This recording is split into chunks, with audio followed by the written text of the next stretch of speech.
Entiendo que por causa del Evangelio y por causa de Cristo, hermanos alrededor del mundo están siendo asesinados, están siendo también torturados y amenazados. Y para ellos todo mi respeto, mi amor y mis oraciones. Pero aquí en Hechos, capítulo 4, y avanzando desde el versículo 13 hasta el versículo 22, observaremos solo amenazas, solo amenazas.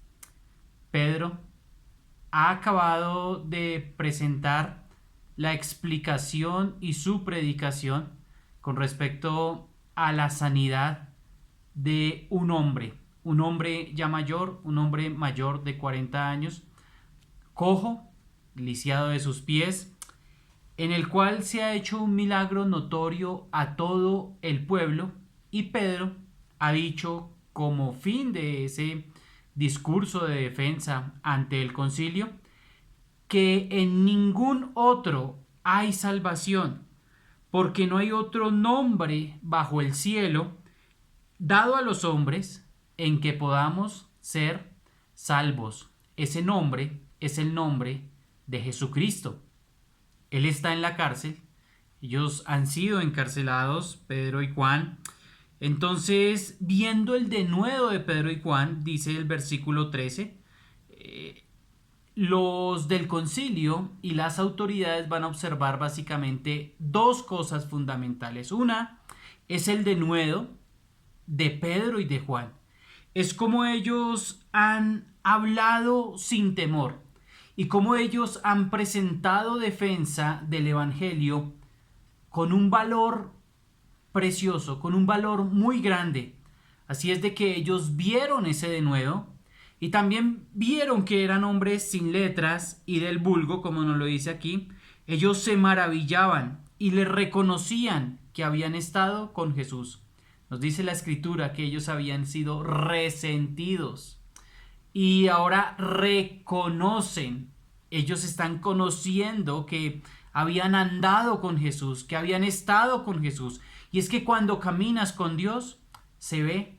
Cuando caminas con Dios, se va a notar. Y es parte de la aplicación de esta reflexión en esta mañana. ¿Estás caminando con Dios? ¿Lo notas tú mismo y lo notan los que están a tu alrededor? Pues aquí estas autoridades estaban viendo y reconociendo que Pedro y Juan habían andado con Jesús, caminaban con él. Pero vieron otra cosa, el versículo 14 dice, viendo al hombre que había sido sanado, que estaba en pie con ellos, no podían decir nada en su contra. Es decir, no tenemos argumentos contra ustedes, no tenemos qué más decirles, vamos a amenazarles. ¿Por qué? Pues vamos a observarlo más adelante. Entonces, versículo 15, les ordenaron que saliesen del concilio y conferenciaban entre sí. Ellos comenzaron a deliberar su decisión. Ellos comenzaron a aplicar sabiduría humana antes que divina. Ellos tenían y sabían que estaba en juego su judaísmo. Ellos sabían que estaba en juego todo lo que el pueblo había creído hasta el momento, porque la demostración de poder de Dios era suficiente, porque la demostración de poder de Dios era verdadera, porque no podían decir nada en contra de este milagro y también de esta profecía cumplida. Recordamos, en Isaías decía, y el cojo saltará como ciervo. Bueno, aquí está el texto, versículo 15, no podrían decir nada, diciendo en el 16, ¿qué haremos con estos hombres? Porque de cierto señal manifiesta ha sido hecha por ellos, notoria a todos los que moran en Jerusalén, y no lo podemos negar. El milagro ya está hecho, nosotros no lo podemos negar, es un milagro, ha sido evidente, ha sido comprobado. Nosotros, decía el concilio, no lo podemos negar. Es este milagro el que se ha hecho. Pero en el versículo 17 dice, sin embargo, para que no se divulgue más entre el pueblo, amenacémosles para que no hablen de aquí en adelante a hombre alguno en este nombre. ¿Notan ustedes cómo ellos van en contra del versículo 12? Cuando Dios, por medio de las palabras del apóstol Pedro, dice que en ningún otro hay salvación, porque no hay otro nombre bajo el cielo dado a los hombres en que podamos ser salvos, ellos dicen: no se divulgue más entre el pueblo, amenacémosles para que no hablen en ese nombre. Les amenazamos, no hagan más propaganda del evangelio. Les hacen una advertencia fría y dicen: no digan nada en el nombre de Jesús. ¿Cómo poder callar? Vamos a ver qué dice Pedro al escuchar esto. Bueno, en el 18 les llaman, dicen, y llamándolos les intimaron que en ninguna manera hablasen ni enseñasen en el nombre de Jesús.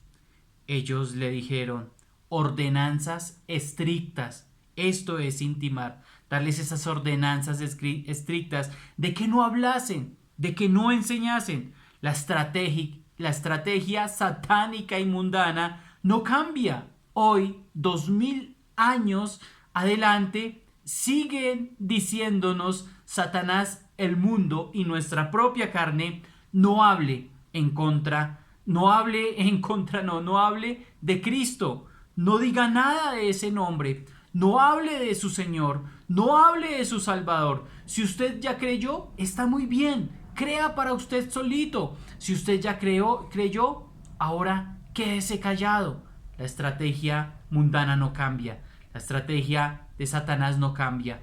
Querido amigo, usted no tiene que hablar. Si usted no ha venido a Cristo, usted no tiene nada que decir. Pero si usted ha venido a Cristo, querido hermano, la reflexión en esta mañana es que usted hable, que usted no calle, que usted diga lo que ha visto, que usted confiese el nombre de Cristo, que usted comunique el Evangelio. Observe la respuesta del apóstol Pedro, capítulo 4, versículo 19. Mas Pedro y Juan respondieron diciéndoles: juzgad si es justo delante de Dios obedecer a vosotros antes que a Dios. Les dice en otras palabras: decidan ustedes mismos. Juzguen ustedes como jueces inteligentes y justos. ¿Es justo delante de Dios obedecerles a ustedes los que nos están diciendo? ¿O será mejor obedecer a Dios? Y es un llamado a usted, querido hermano. Y también, querido amigo, si usted está en contra del Evangelio y está escuchando este mensaje, juzgue por sí mismo. ¿Será bueno obedecer a los hombres? ¿O será mejor obedecer a Dios? Bueno, dice el versículo 20, porque no podemos dejar de decir lo que hemos visto y oído. Hemos sido testigos por naturaleza. Es más, el Santo Espíritu mora en el creyente para ser testigo. Dice el texto: y recibiréis poder cuando haya venido sobre vosotros el Espíritu Santo, y me seréis testigos. Es decir, que usted por naturaleza, al ser creyente, con el hecho de que el Santo Espíritu more en su vida, usted es un testigo. Somos testigos por naturaleza. No podemos dejar de decir lo que hemos visto y oído. No podemos callar.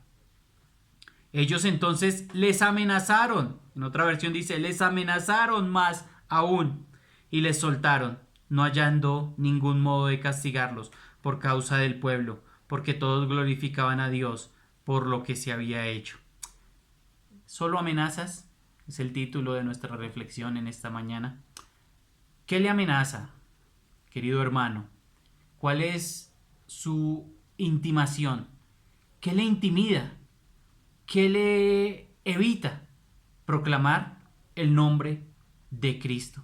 Por favor, identifíquelo, porque son solo amenazas, son solo intimidaciones.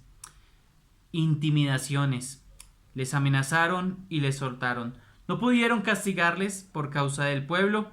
Y este hombre, dice el versículo 22, ya que el hombre en quien había en quien se había hecho este milagro de sanidad tenía más de 40 años. Tenía más de 40 años, lo suficiente para testificar también, lo suficiente para que un testimonio fuera valedero, lo suficiente para que le hubieran observado durante años tirado a la puerta del templo. Hoy las amenazas son el primer ataque de los cobardes. Hoy las amenazas en algunos sectores y en algunas situaciones van mucho más allá, al punto de, como ya lo dije al principio, ser perseguidos, ser torturados y ser muertos. Mas el Señor Jesucristo dijo lo siguiente: no teman a los que pueden matar y el cuerpo. Debemos más bien temer al que puede echar todo nuestro ser al infierno. Es la voluntad del Señor que todo hombre en todo lugar proceda al arrepentimiento. Y repetimos una vez más el versículo 19. En ningún otro hay salvación, porque no hay otro nombre bajo el cielo dado a los hombres en que podamos ser salvos. No callemos, sino hablemos, porque lo que muchos dicen son esto, solo amenazas. Buen día y bendiciones.